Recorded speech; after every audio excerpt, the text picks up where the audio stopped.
SVTV, Sacré Vision Média, la valeur ajoutée dans les sphères médiatiques congolais. SVTV, Sacré Vision Média, rien que professionnel. SVTV, Sacré Vision Média, Canal Pro.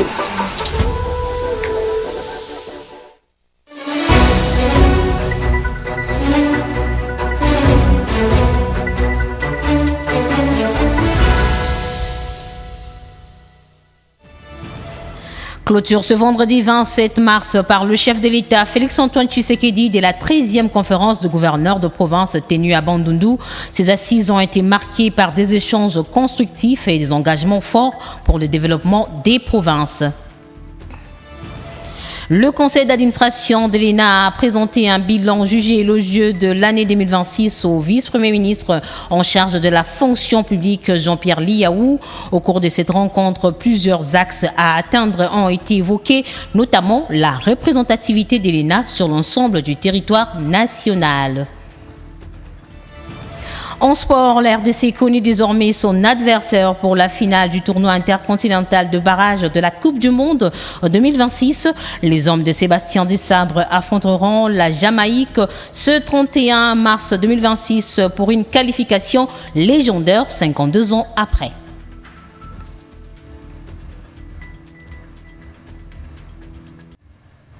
Nouveau journal sur SVTV, bienvenue à tous. Dans l'actualité, le chef de l'État, Félix-Antoine Tshisekedi, a procédé à la clôture de la 13e conférence de gouverneurs tenue à Bandundu, marquant ainsi la fin de travaux consacrés notamment aux enjeux de développement de province. Cette rencontre a permis de renforcer le dialogue entre le pouvoir central et les entités provinciales, tout en mettant un accent particulier des secteurs clés tels que l'agriculture, les infrastructures et l'amélioration des conditions de vie de population.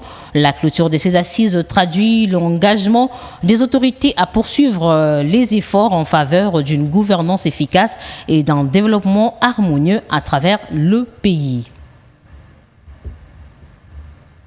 La première ministre Judith Suminwa-Tuluka a effectué une mission officielle à Kikwit, marquée par une forte mobilisation populaire et plusieurs activités aux côtés du chef de l'État Félix-Antoine Tshisekedi. Cette activité a été ponctuée par l'inauguration d'infrastructures judiciaires modernes et du lancement de la sous-station de Kakobola. Suivez.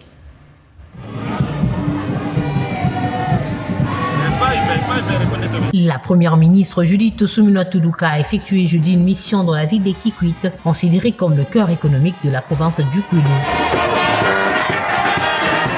À son arrivée, la chef du gouvernement a été reçue par la maire intérimaire Charlotte Doula, le vice-premier ministre en charge du budget Adolphe Mouzito, ainsi que par plusieurs responsables politico-administratifs. Une mobilisation populaire remarquable a marqué cette activité avec une population venue nombreuse lui témoigner son attachement à travers chants et danses. La première ministre a accompagné le président de la République, Félix-Antoine Tshisekedi, dans une série d'activités officielles. Ensemble, ils ont procédé à l'inspection et à l'inauguration de plusieurs infrastructures judiciaires, notamment le nouveau bâtiment de la cour militaire, du tribunal militaire de garnison et de l'auditorat militaire supérieur de Kikwit, venu remplacer des édifices datant de 1954. Avant de rejoindre Bandundu, où se tient la 13e conférence de gouverneurs, les autorités ont fait escale à la sous-station de Kakobola. Sur ce site, le chef de l'État a lancé officiellement cette infrastructure énergétique majeure, saluée par une population longtemps privée de l'électricité. Notons que ce dispositif constitue une avancée significative dans le processus d'alimentation électrique de la ville, ouvrant la voie à une amélioration concrète des conditions de vie des habitants. Dans ce même chapitre, après l'inauguration de la centrale hydroélectrique de Kakobola à Kwilu, le ministre des Ressources hydrauliques, Molendo Sakombi, a procédé à l'inauguration d'une centrale solaire photovoltaïque à Bulungu, dans la même province. C'est une nouvelle étape dans l'accès à l'électricité pour le bien de la population de ce coin de la RDC. Dans la province du Kwilu, une nouvelle étape vient d'être franchie dans l'accès à l'électricité. Aimé Molendo Sakombi, ministre de Ressources hydrauliques et électricité, a procédé ce mardi 24 mars 2026 à l'inauguration de la centrale solaire photovoltaïque de Bulungu. D'une capacité de 500 kW crête, cette infrastructure a été réalisée par l'Agence nationale de l'électricité et des services énergétiques en milieu rural et périurbain dans le cadre de sa mission d'électrification des zones rurales et périurbaines. La cérémonie s'est déroulée en présence de plusieurs autorités, notamment le directeur général de l'INSER, Cyprien Moussimar Ndélé, ainsi que la directrice générale de l'autorité de régulation du secteur de l'électricité, Soraya Aziz Moto. En amont de cette mise en service, l'ARE a travaillé en étroite collaboration avec l'INSER pour la certification technique de cette centrale, garantissant sa conformité aux normes en vigueur. L'institution poursuivra son accompagnement à travers la validation de la grille tarifaire afin d'assurer aux usagers un accès à une électricité fiable à un prix juste. En effet, cet équipement solaire est la traduction irréfutable de la vision de son Excellence Monsieur le Président de la République, chef de l'État, Félix-Antoine Tshisekedi Tshilombo, qui a placé l'électrification rurale au cœur de ses priorités. Après la coupure symbolique du ruban, le ministre a effectué une visite de terrain, notamment dans des ateliers de sciage de bois désormais alimentés en électricité prépayée issue de cette centrale solaire. Sur place, les bénéficiaires expriment leur satisfaction. Autrefois dépendant du carburant, certains artisans consommaient jusqu'à 20 litres par jour pour faire fonctionner leurs machines. Aujourd'hui, grâce à cette énergie solaire, les coûts de production diminuent et les activités économiques connaissent un nouvel essor. Cette centrale permettra d'alimenter plusieurs ménages de Bulungu tout en contribuant à réduire la dépendance aux énergies polluantes. La veille, le ministre avait également... Je l'ai dit en titre, reçu par le vice-premier ministre en charge de la fonction publique Jean-Pierre Liaou, le conseil d'administration de l'École nationale d'administration ENA a présenté un bilan jugé élogieux de l'année 2026 avant de s'engager dans une nouvelle dynamique axée sur la modernisation, la représentativité nationale et la mise en œuvre des orientations du chef de l'État, Félix-Antoine Tshisekedi. Suivez. Bonsoir.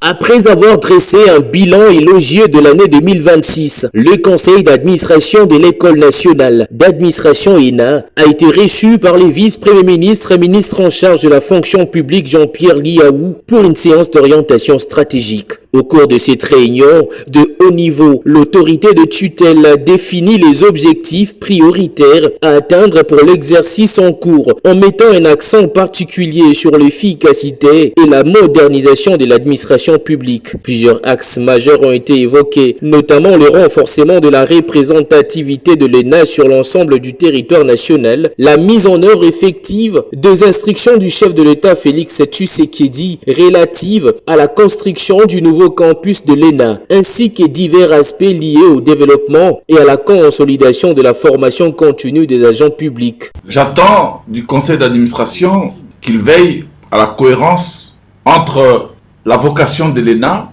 et ses choix de gestion, qu'il accompagne la montée en puissance de l'école, sans laisser se dissiper l'exigence et bien sûr la rigueur. Qu'il arrête des orientations claires et précises en matière académique, organisationnelle, budgétaire et patrimoniale. Au sortir de cette séance stratégique, le directeur général Tombola Mouké a réaffirmé son engagement ferme à matérialiser et à traduire concrètement les orientations reçues de l'autorité de tutelle dans le but de renforcer la performance institutionnelle. Nous rentrons revigorés, réarmés moralement et déterminés à faire davantage pour le rayonnement de l'ENA. Effectivement, un chronogramme est fixé. Il faut rappeler qu'avant cette séance, l'autorité a pris le soin de nous doter d'un programme d'activité budget pour l'exercice 2026.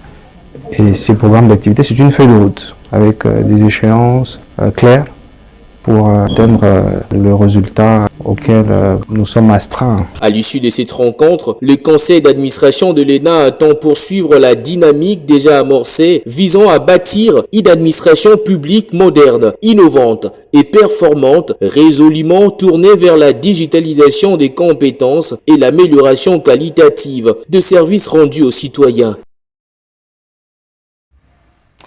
Et en marge de la 14e conférence ministérielle de l'Organisation mondiale du commerce qui s'est ouverte jeudi 26 mars 2026 à Yaoundé au Cameroun, cette rencontre internationale a réuni le ministre du commerce de 66 pays membres de l'institution, la RDC représentée par son ministre Julien Paluku qui a plaidé pour l'instauration d'un accord sur la facilitation des investissements afin d'attirer les capitaux vers la transformation locale de nos ressources naturelles. L'Afrique, qui constitue un grand marché, doit bien tirer profit du commerce multilatéral. Et pour y arriver, la Chine vient de promettre de disponibiliser de financement pour promouvoir l'agriculture et l'industrialisation du continent, pour la transformation locale de ses ressources naturelles, mais aussi la construction des infrastructures pour faciliter les commerces. Cette annonce a été faite par le ministre chinois du commerce Wang Watao au cours de la réunion de haut niveau sur l'accélération de l'industrialisation africaine grâce aux investissements chinois, organisé mercredi 25 mars 2026 à Yaoundé par le ministère du Commerce de la République populaire de Chine. Et c'est là, en marge de la 14e conférence ministérielle de l'Organisation mondiale du commerce mondial qui s'ouvre jeudi dans la capitale camerounaise. La République démocratique du Congo, par l'entremise du ministre du Commerce extérieur Julien Paluku Kaongia, a plaidé pour la consolidation de la coopération économique et commerciale entre Kinshasa et Beijing, tout en mettant l'accent sur les développements des zones économiques spéciales, la transformation locale de minerais et de produits agricoles, pour ainsi accroître les volumes des échanges commerciaux, mais également faire bénéficier la République démocratique du Congo de l'expertise chinoise sur le commerce électronique et la digitalisation des procédures de prêt, dédouanement et post-dédouanement de marchandises. Du haut de cette tribune, la directrice générale de l'Organisation mondiale du commerce, Nzondi Okonduela, a insisté sur la mise en place de stratégies par le pays africain pour une coopération commerciale gagnant-gagnant. Et avant, le ministre de commerce extérieur de pays moins avancés se sont réunis pour voir comment mettre en place des politiques publiques pour rendre compétitifs leurs produits sur le marché mondial. Ici, le ministre du commerce extérieur Julien Paluku Kaongia a plaidé pour la promotion de l'industrialisation pour donner une valeur ajoutée aux produits, la diversification économique et la croissance inclusive, ainsi que le commerce multilatéral gagnant-gagnant. Signalons que le ministre du Commerce du monde sont à Yaoundé pour ces grands rendez-vous d'affaires. Dans l'actualité, le ministère de la Santé publique, Hygiène et Prévoyance sociale a exprimé son indignation après des actes de violence physique et psychologique subis par une patiente à l'hôpital général de référence de Kinkole, selon un rapport de l'inspection générale de la santé consulté ce 26 mars 2026. Ce fait impliquerait un membre du personnel médical et constitue une grave atteinte à la dignité humaine. En réaction, les autorités ont annoncé la transmission du dossier à la justice, la suspension préventive des agents concernés ainsi qu'une inspection extraordinaire de l'établissement. Un audit national de pratique de prise en charge dans les structures sanitaires a également été lancé. L'actualité, c'est aussi en province où le vice-gouverneur du Nord Kivu, les commissaires divisionnaires Louis Ségan Karawa, a effectué une descente au chef-lieu du territoire de Béni après un briefing sur la situation générale avec les autorités locales. Il s'est rendu à Tenambo pour lancer l'opération d'assistance aux déplacés des guerres. Descente ce 26 mars 2026 du vice-gouverneur du Nord Kivu au chef-lieu du territoire de Béni. D'abord les honneurs et les briefings sur la situation générale avec l'administrateur du territoire de Béni. Le commissaire divisionnaire Louis Ségon Karawa, vice-gouverneur du Nord Kivu, se rend ensuite à Tenambo. Il lance l'opération de remise de cash aux déplacés de guerre. 1000 personnes par jour pour une enveloppe d'au moins $700 000 en faveur de 40 194 personnes qui sont dans 728 ménages au site de Tenambo et d'Mbao. Cette opération sur 6 mois vise à booster l'économie locale et lutter contre la malnutrition, dit le coordinateur zone Est du PAM. L'idée, c'est que pour beaucoup de communautés qui ont été déplacées, à travers cette assistance avec du cash, ça leur donne des moyens de se procurer la nourriture, mais d'accéder aussi à d'autres services, santé, éducation, maison, comme vous avez entendu tout à l'heure. L'autorité provinciale salue la résilience des déplacés et raffermit leur espoir. Je tiens d'abord à saluer le courage de cette population meurtrie, mais ils sont là, ils tiennent. À cause de leur résilience, ça nous donne aussi la force de continuer à travailler pour leur bien. Ces déplacés ont fui d'une part le M23 et de l'autre l'ADEF en provenance de Mambelenga, Idou, Otomabere, Beumanyama, Kanyabayonga et autres. Et pour terminer, les léopards de la RDC sont désormais fixés sur leur adversaire pour la finale de barrages intercontinentaux des éliminatoires de la Coupe du Monde 2026. Il s'agit de la Jamaïque, ce après la rencontre qui a opposé la Jamaïque à la Nouvelle-Calédonie sur un score de 1-0. Ce match à fort enjeu s'annonce déterminant pour les hommes de Sébastien Desabre qui devront livrer une prestation solide afin de décrocher leur ticket pour la Coupe du Monde 52 ans après. C'est par cette note que se renferme cette édition du journal. Merci à vous de l'avoir suivi. Bonsoir chez vous.